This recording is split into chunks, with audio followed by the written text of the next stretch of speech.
Welcome back to the deep dive. Yeah. I love a good mystery, and we're diving into one today that's steeped in the supernatural. Oh, fun. Yeah, it should be good. I love those. So we're taking a deep dive into the world of Sookie Stackhouse. Okay.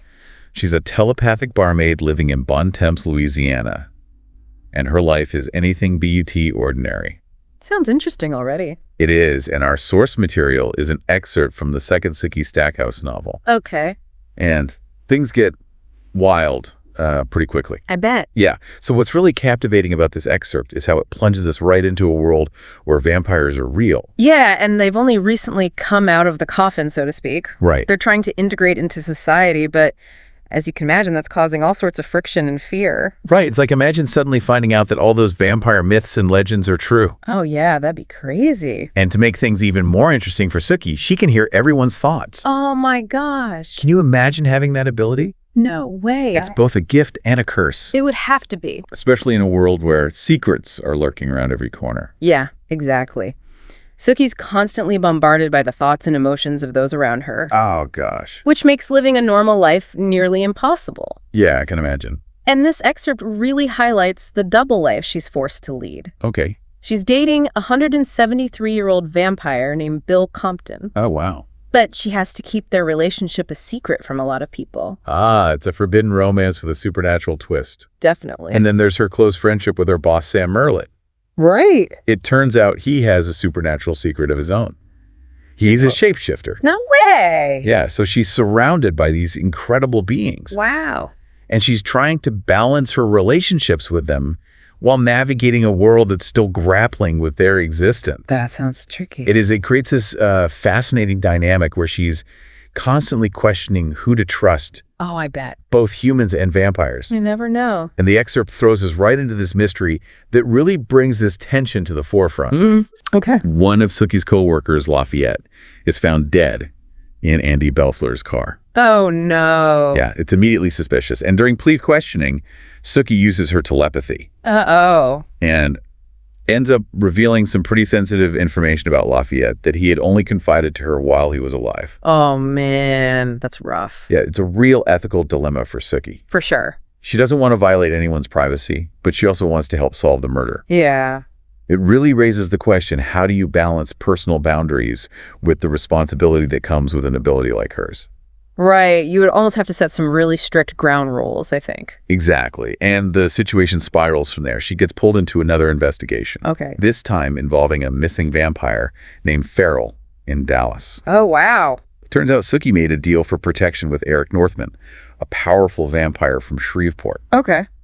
And part of that deal involves helping him with situations like this. So it's like a favor. Yeah, it is. And it really highlights the precarious position Sookie's in. She needs the vampire's protection. Right. But she also fears their power. Of course. In the potential for them to exploit her abilities. She's walking a tightrope, constantly negotiating her place in both the human and vampire worlds. It's tough. She goes from dealing with a murder in her small town to being thrust into the world of vampire politics and power plays. That's a big leap.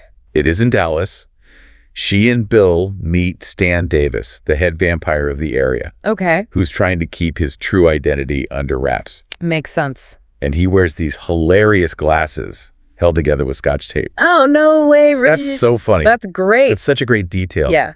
Because it shows how vampires, despite their supernatural abilities, are still trying to blend in and adapt to human society. I guess they have image problems, too. They do. They're facing the same challenges of fitting in, even if their methods are a bit unconventional. That's for sure. Right. It adds a touch of humor to this otherwise intense situation. It does. So Stan asks Sookie to read the mind of a woman named Bethany, who was at the bar the night Farrell disappeared. All right. Through Bethany's memories, Sookie discovers that Farrell went into a bathroom with a young, heavily tattooed vampire. Okay. Followed by a bouncer named Gabe. So more mysteries. It's a clue. Yeah. But it leads to more questions than answers. I bet. As they dig deeper, the danger escalates. Oh. While in Dallas, Sookie is attacked at the airport by a man disguised as a priest. Oh, wow. And it turns out he's connected to a dangerous anti-vampire group called the Fellowship of the Sun. Oh, I've heard of them. Oh, have you? Yeah, they're bad news. Yeah, they are. It's pretty terrifying encounter, and it highlights the prejudice and hatred that vampires face, even as they try to integrate into society. You would think people would be more accepting. You would, but this isn't just some random act of violence. This group seems organized and determined to eradicate vampires altogether. It's scary to think about. It is. It introduces a whole new level of complexity to Sookie's world. Yeah. She's no longer just navigating the internal politics of the vampire community. Right. She's now facing a very real threat from humans. Yeah. Who see her association with vampires as a reason to target her. Oh, man. The stakes are definitely getting higher. They are. And it gets even more complicated when she and Bill meet Hugo. Okay. A seemingly friendly human lawyer working with the Dallas vampires. Right. And Isabel, a vampire assigned to assist them. Through a new team. They seem like allies, but hold on to your hats because things are about to get really twisted. I can't wait. So Sookie's trapped in this underground dungeon surrounded by people who hate everything she stands for. Yeah, it's a pretty dire situation. And just when things seem hopeless, she gets an unexpected visitor. You're talking about that young, heavily tattooed vampire from Bethany's memory, right? Yeah, Godfrey. He's a renouncer, which means he's rejected his vampire nature and is seeking redemption for his past sins. Okay, so the tattooed vampire everyone's looking for is actually the one who saves her. Yes. That's pretty wild. But why would he risk his own safety to help her? It seems Godfrey is haunted by his past actions, particularly his involvement in Farrell's disappearance. Okay. He reveals to Sookie that he killed Gabe the bouncer as an act of mercy to end the torture Farrell was enduring. Oh, man. It's a glimpse into the darker side of the vampire world. Yeah. The violence that some vampires struggle to control. That's scary. Yeah. It makes you wonder what Godfrey's ultimate goal is. Is he truly seeking redemption, or is something else motivating him? It's hard to say at this point. It's interesting that he chooses to help Sookie, a human who's so closely tied to vampires. Right. It's like he sees her as a symbol of the good that vampires can represent. That's a really interesting point. It's as if he's trying to atone for the sins of his kind by protecting her. Yeah, and their escape from the Fellowship compound is incredibly tense. I bet. Just as they're about to make their getaway members start arriving for a lock-in. Oh, no. Luckily, Luna Garza, a shapeshifter who's undercover within the Fellowship, comes to Sookie's aid. Wow, talk about being in the right place at the right time. I know, right? It seems like Sookie has a knack for attracting supernatural allies. He does. But even with their help, her ordeal is far from over. That's true. She manages to flee the compound, but she's still in immense danger. And she reunites with Bill at the Silent Shore Hotel, a haven for vampires. Okay. But the Fellowship launches a brutal attack on the hotel. Oh, no. Killing several humans and vampires. Oh, my God. Just a horrifying scene. It is. And it's a stark reminder that the hatred and prejudice against vampires can have really deadly consequences. Yeah, you would hope people would be more understanding, but... Yeah. In the midst of all this chaos, Eric, who's been developing this strange fascination with Sookie steps in to protect her. Oh, he does? Yeah, and this is where things get really interesting between them. Okay. During the attack, he shields her from a bullet. Wow, he's really going all out. And then he asks her to do something totally unexpected. He wants her to suck the bullet out of his shoulder. Wait, what? I know, right? That's a bizarre request. It is even for a vampire. Yeah, but I guess when you're in a life or death situation, you do what you have to do. Exactly. It's a pivotal moment in their relationship. How so? By ingesting Sookie's blood, Eric gains a new ability. He can now sense her emotions.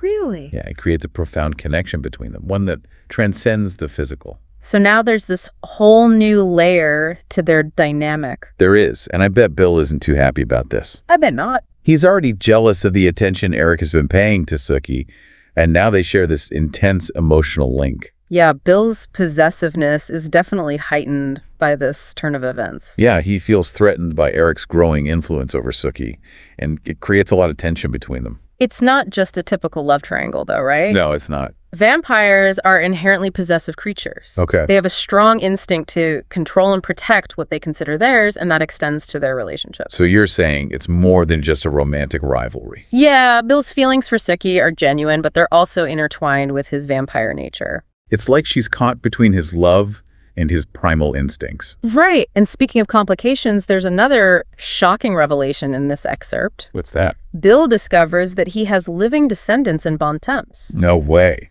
It turns out that Andy Belfleur and his sister Portia are Bill's distant relatives descended from his human family. Why? He stumbles upon this information while researching his past. Wow, that's quite a bombshell. It is. He's not only dealing with a love triangle and a dangerous anti-vampire group, but he also has to grapple with this newfound connection to his human past. So what does he do with this information? Does he reach out to them? He wants to help them, especially since they're struggling financially. Okay. But he knows he can't reveal his true identity to them.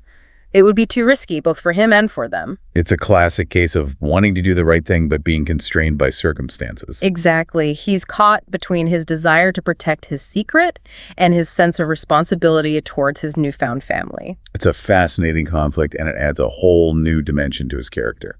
And Sookie, true to her nature, encourages him to find a way to help them anonymously. Right. She's always looking out for others, even when she's dealing with her own problems.